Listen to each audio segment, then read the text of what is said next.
S Shilpa ಶಾಲೆಗೆ ಹೋಗಬೇಕು. Shilpa has to go to school. Shilpa ಶಾಲೆಗೆ ಹೋಗಬೇಕಿತ್ತು. Shilpa had to go to school.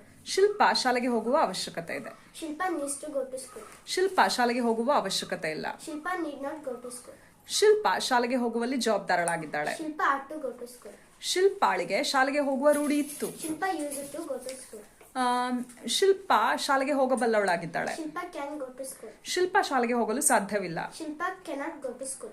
Shilpa ಶಾಲೆಗೆ ಹೋಗಬಲ್ಲವಳಾಗಿದ್ದಳು. Shilpa could go to school. Shilpa ಶಾಲೆಗೆ ಹೋಗಲು ಸಾಧ್ಯವಿರಲಿಲ್ಲ. Shilpa could not go to school. Shilpa which sentence I had to ask you? ಶಿಲ್ಪ ಶಾಲೆಗೆ ಹೋಗಬಹುದು. Shilpa may go to school. Shilpa ಶಾಲೆಗೆ ಹೋಗದೇ ಇರಬಹುದು. Shilpa may not go to school. Shilpa ಶಾಲೆಗೆ ಹೋಗಲೇಬೇಕಿತ್ತು. Shilpa should have go to school. What is that?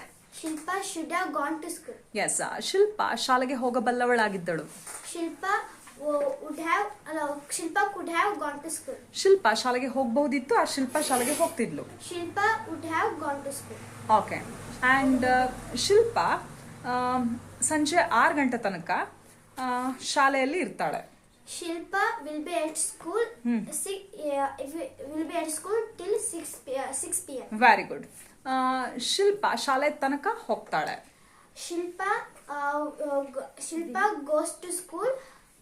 Until school. Shilpa goes until school. Very good. S